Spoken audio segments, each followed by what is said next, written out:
Bonjour, je m'appelle Nico Masaki. Je suis investigateur expert criminalistique, journaliste et avant tout fan de Papa Wemba et de Viva la Musica depuis les années 88 à Paris, dont certains des musiciens sont jusqu'à ce jour des amis.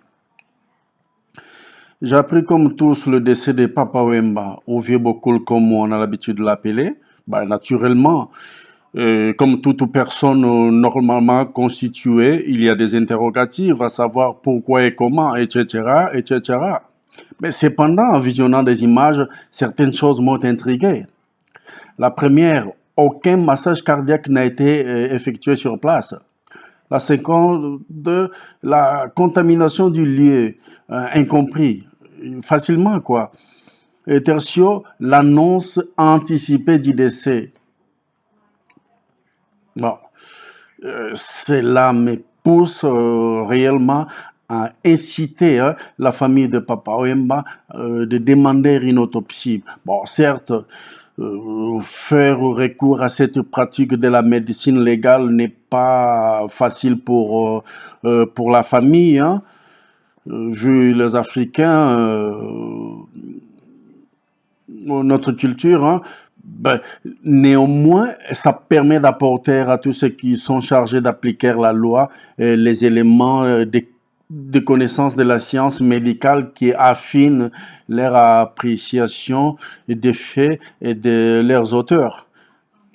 Bon, le constat fait étonnant pendant que Papa Wemba s'agonisait, il y avait déjà des cris, il est mort, il est mort.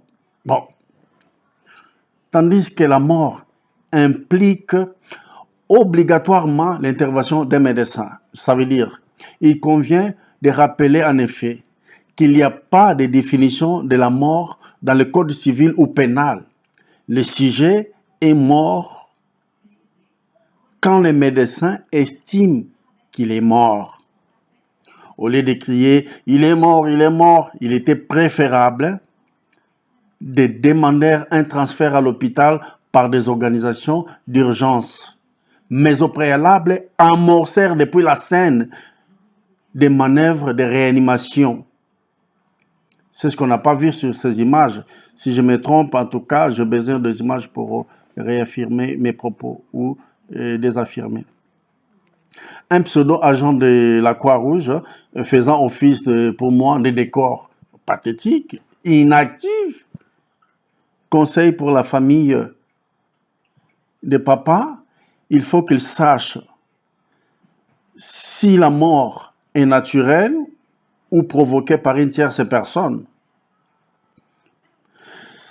Ce terme est utilisé par le Code civil pour justifier une enquête judiciaire. Soyez prudents, vraiment prudents.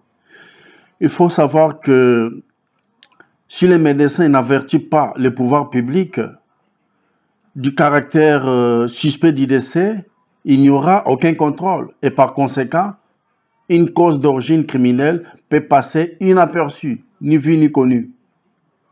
Ça serait dommage.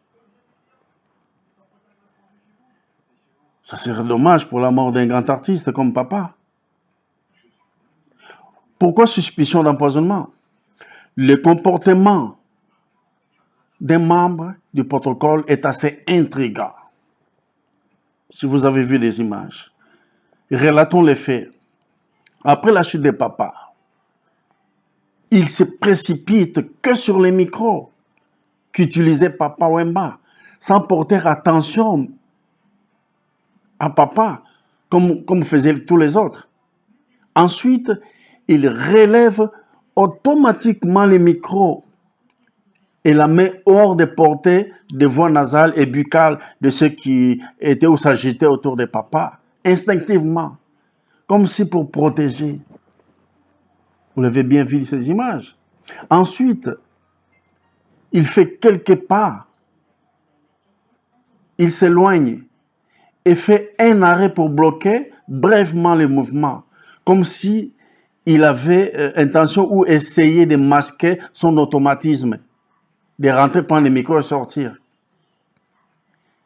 Et puis, quitte quand même la scène avec le micro est le seul. Pourquoi suspicion d'empoisonnement? J'espère que les experts ne me contrediront pas. Parmi les règles toxicologiques ou criminalistiques, on n'était pas encore en matière de crime, mais il y a quelque chose qui s'est produit devant nos yeux. Parmi les règles toxicologiques, saisir tout ce qu'il y avait sur place en étant où est parti ces micros.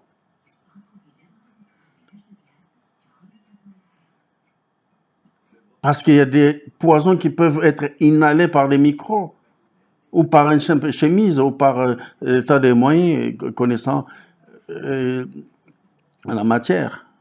Pas d'empoisonnement, mais criminel. Mais enfin,